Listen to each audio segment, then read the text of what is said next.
사랑하고 축복합니다. 명절 잘 보내셨습니까? 지난 명절은 저희 가족에게는 조금 특별한 시간이었습니다. 사실 별다른 건 없습니다. 네 사람이 늘 함께 지내다가 두 아이를 서울로 보냈습니다. 누구만 남죠? 저하고 아내만 남았습니다. 그래서요, 오랜만에 마트에 가서 둘이 손잡고 걸었습니다. 이 분위기 뭐죠? 근데 오랜만에 잡았는데 너무너무 설레고 좋더라고요. 근데 그러다가 오늘 묵상하는 말씀이 생각이 났어요. 아내와 걸음을 같이 맞춰 걷는 것도 이렇게 복된데 선한 목자 되신 주님과 같이 걷는다면 얼마나 좋을까. 내가 이렇게 좋은데 우리 주님은 우리가 주님께 보폭을 맞춰 걸을 때마다, 주님 뜻을 부르며 갈 때마다 얼마나 기뻐하실까. 그런 은혜가 다가오더라고요. 사랑하는 여러분, 여러분에게 주님과 동행하는 그 은혜가 넘쳐나시길 소원합니다. 우리는 매주 선한 목자여 이끄소서라는 주제로 시편 23편의 말씀으로 은혜를 나누고 있습니다.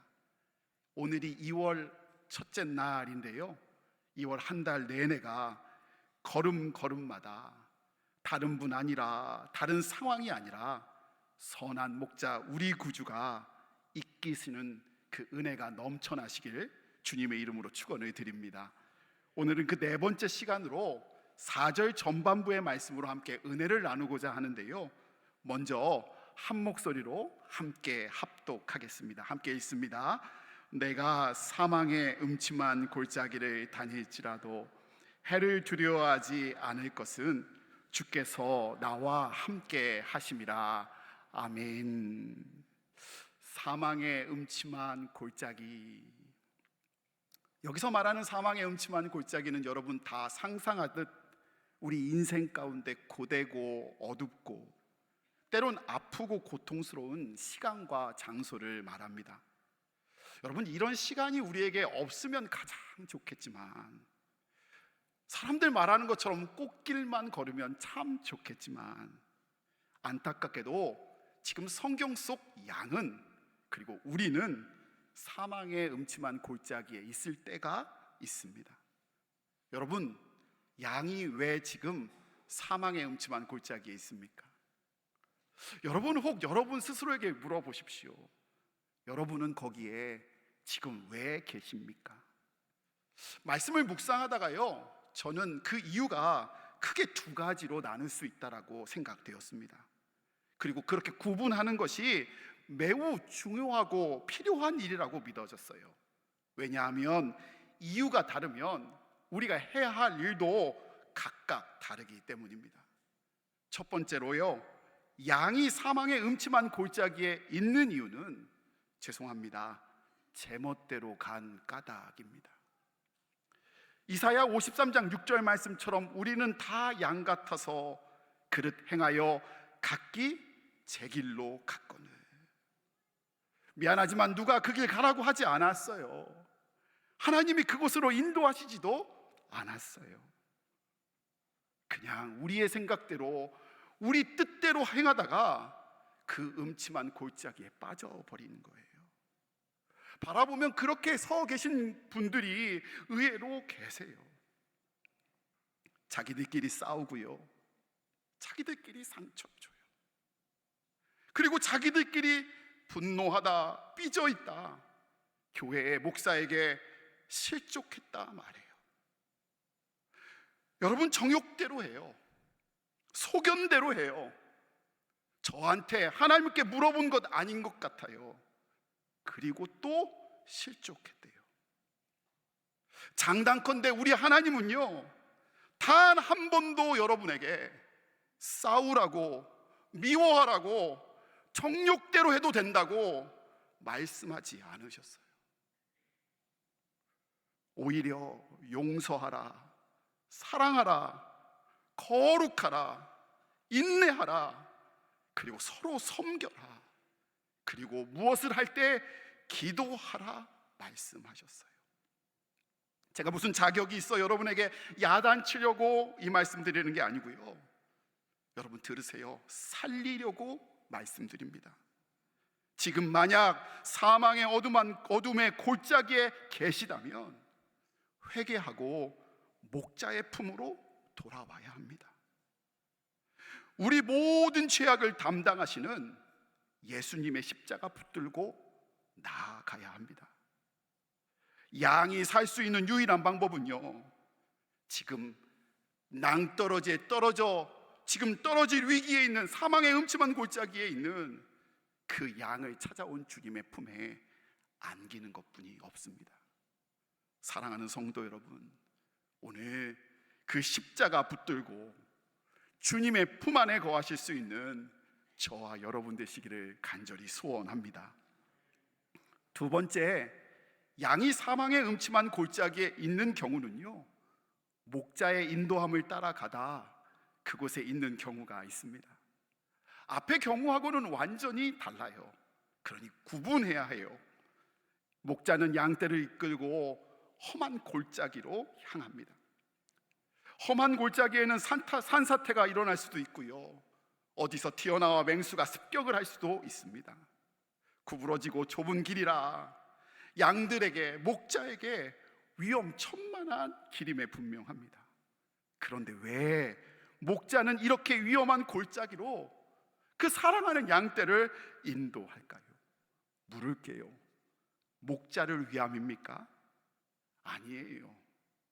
목자는 철저히 양을 위해, 양에게 그 길이 꼭 필요해서 그 길로 인도하는 겁니다. 팔레스타인 광야는 11월부터 2월까지 우기가 끝이 나면 목초지에 더 이상 양을 먹일 풀이 남아있지 않습니다.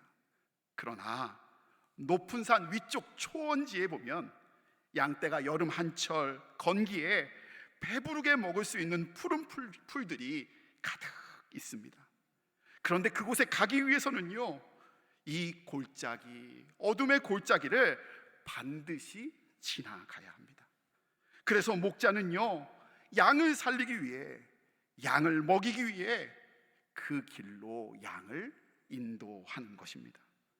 이렇게 주님을 따라가다 지금 어두운 골짜기에 있다면 양이 지금 우리가 해야 할 일이 있습니다. 먼저 기억해야 합니다. 누구를 위한 길이라고요? 나를 위한 길임을, 나를 살리기 위한 길임을, 목자인 주님이 여전히 나를 사랑하고 이끌어가고 계시다라는 것을 믿고 따라가야 합니다. 그게 우리가 해야 할 일이에요. 두 번째로 아주 중요한데요, 다닐지라도를 명심해야 합니다. 본문에 나와 있는 다닐지라도는 영어 성경에 walk through라고 쓰여져 있어요. through, 즉 머무는 게 아니고요, 그곳에 사는 게 아니고요, 통과하고 지나가는 거예요. 여러분, 어리석은 사람은요, 이 골짜기가, 어둠의 골짜기가 여정의 종착지다라 생각하며 상황에 대해서 불평하고 원망합니다. 그러나 현명한 사람은요, 이 흑암의 골짜기가 내가 반드시 통과해야 할 과정임을 알고 불평하는 대신 인내하고 자기의 역할을 감당하며 배우며 지나갑니다. 주의 이름으로 권면합니다. 아이들 중3, 중2 평생 가지 않습니다. 지나갑니다. 아멘이죠? 학생부 친구 여러분, 고3은요 평생 아니에요. 지나가요. 그게 종착역이 아니에요.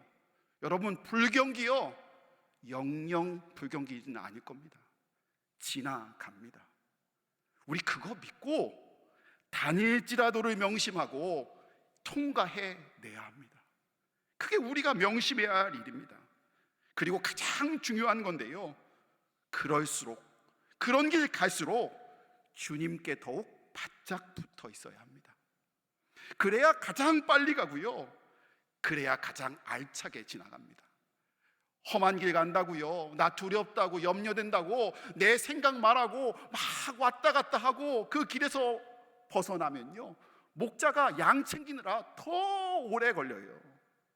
가장 빨리 그 길을 가는 길은요, 주님의 가르침을 온전히 듣고 주님의 음성, 걸음, 주님의 뜻에 더욱 집중해야 하는 겁니다. 시편의 기자가 그랬어요. 오늘 본문 말씀을 유심히 보면요, 1절, 2절, 3절에 하나님을 부를 때 여호와는 그가 이런 식으로 3인칭으로 부르고 있습니다. 그러다가 4절에 이르러서 뭐라고 주님을 부르냐?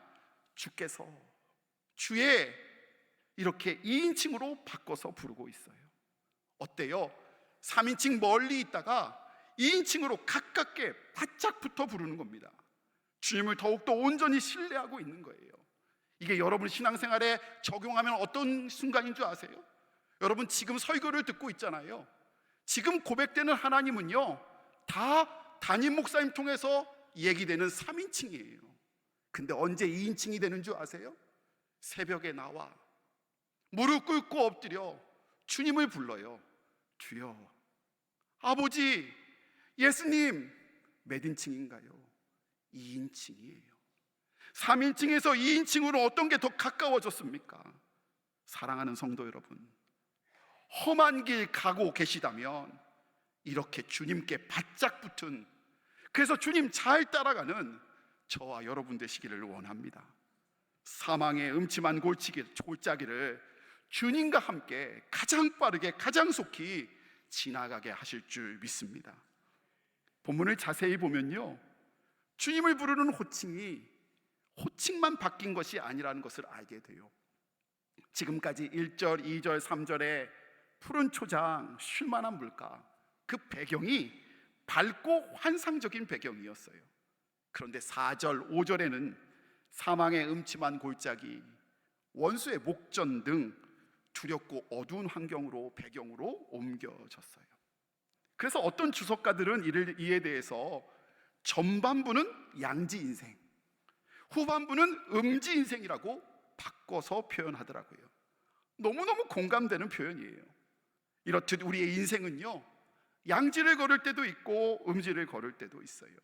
어제처럼 비가 오는 날도 있고요, 바람 부는 날도 있고요, 오늘처럼 맑은 날도 있어요. 웃는 날도 있고요, 또 때로는 눈물을 흘려야 하는 날도 있고요, 성경이 말하는 것처럼 형통한 날도 있고 곤고한 날도 있습니다. 그런데 시편의 기자는요, 이처럼 음지와 양지로 자신의 삶을 구분하고 있지 않아요. 대신에 어떻게 구분하고 있냐?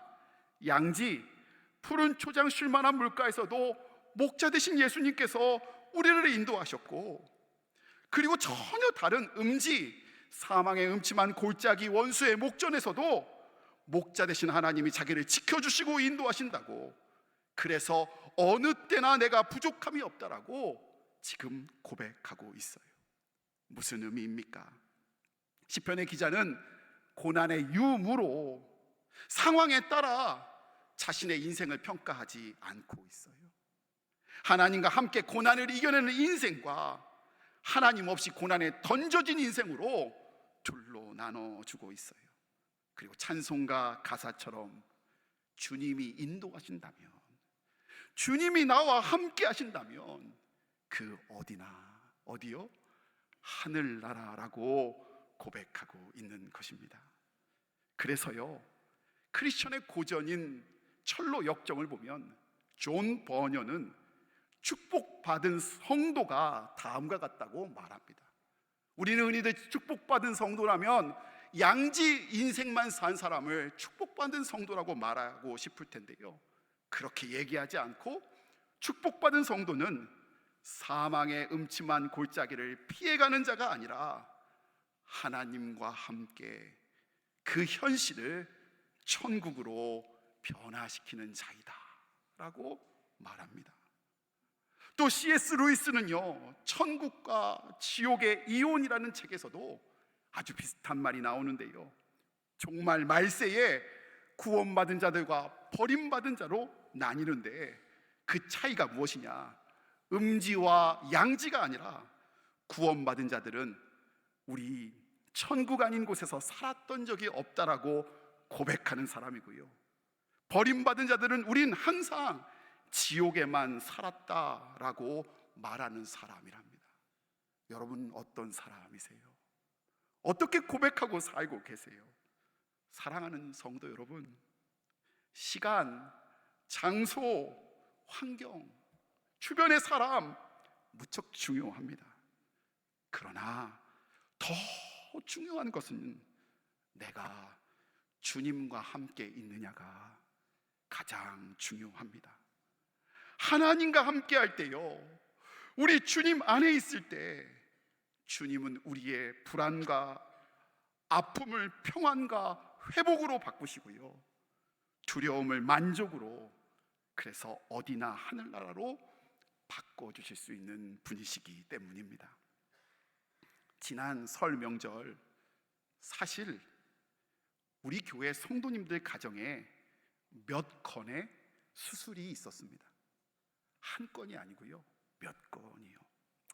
그런데요, 그렇게 그분들을 섬기고 기도하다 보니 하나님께 너무 감사했어요. 하나님께서 그래서 저를 당직 세워주시고 그분들과 함께 기도할 수 있게 하셨구나. 평소와 똑같이 했어요. 누가 수술하든 똑같이 신방하고, 그리고 가능하면 전화하고, 수술 당일 시간을 정해 오전을 다 금식하며 그 수술실에 들어간 그분을 위해서 기도했어요. 그리고 수술 시간을 물어서 그 시간 내내 금식하며 전적으로 하나님 앞에 기도하면서 그분을 위해, 수술실 메스를 담은 의사 선생님을 위해서 기도했어요. 감사한 것은요, 하나님이 수술을 너무 잘 하게 하셨고요, 회복도 너무너무 잘 되게 하셨어요. 아멘이지요. 지금도 남의 일이라고 아멘을 작게 하시는 분들이 계시는데요, 여러분 정말 감사한 일입니다. 수술 끝나고요, 수술 받았던 성도님들 통화를 하는데 그분 중에 한 분이 이런 말씀을 하시는데 제가 은혜를 받았어요. 이렇게 말씀하셨어요. 목사님 감사해요. 목사님이 기도해 주셔서 수술실이 전혀 수술실 같지 않았습니다. 안 하다세요? 수술실이 전혀 수술실 같지 않았습니다. 그리고 그 다음 말이 너무너무 제게 은혜가 됐는데요, 오히려 예배당 같았고요, 아버지 품 같았습니다. 사실 그분은요, 신앙생활한 지 얼마 안 되신 분이라서요, 이거를 무슨 성경책 보고 기독교 서적 보고서 저 듣기 좋으라고 하시는 말씀이 아니에요. 기도하면서 제가 하나님께 감사의 기도를 드렸어요. 근데 주님이 저를 믿게 하시더라고요. 주님이 수술실에 그와 함께 하셨고, 그 사망의 음침한 골짜기에 함께 하셨구나. 그래서 그곳을 불안에서 평안으로 바꾸셨고, 한숨과 고통이 변하여 찬송이 되게 하셔 예배당 아버지 품으로 바꿔주셨구나. 주님만 함께 하신다면 그곳이 하늘나라이구나. 사랑하는 제주중앙의 성도 여러분, 여러분은 지금 어디 계십니까? 양지에 계세요? 음지에 계세요? 그런데 사실 이 질문보다 더 중요한 질문이 있다는 것을 우리가 깨닫게 돼요. 다시 묻겠습니다. 여러분 지금 하나님과 함께 계세요? 하나님을 잊고 걸어가고 계세요? 사랑하는 여러분, 주님과 함께 하시기를 원합니다. 그런 의미에서 오늘 설교를 마치면서 여러분에게 강력히 도전합니다. 일주일의 삶 속에서 매 순간 무엇보다도 하나님과 함께 하시기를 애쓰시기를 원합니다. 주님과 동행하기를 애쓰시기를 원합니다. 그때 사망의 음침한 골짜기에 던져진 다윗을 그냥 버려두지 아니하시고 찾아가 구원하셨던, 인도하셨던 주님이 우리에게도, 우리 가정에게도, 우리 자녀에게도, 우리 나라와 민족에게도 선한 목자 되어 주실 줄 믿습니다. 하나님과 동행하기를 원하고 몸부림치는 이에게 하나님이 동행하니 그 어디가 하늘나라, 그 그 은혜를 허락해 주실 줄 믿습니다. 오늘 찬송가 435장 나의 영원하신 기업 1절과 2절 부르며 주님 임재를 고백하는, 주님의 임재를 기억하는 성찬으로 나아갑니다.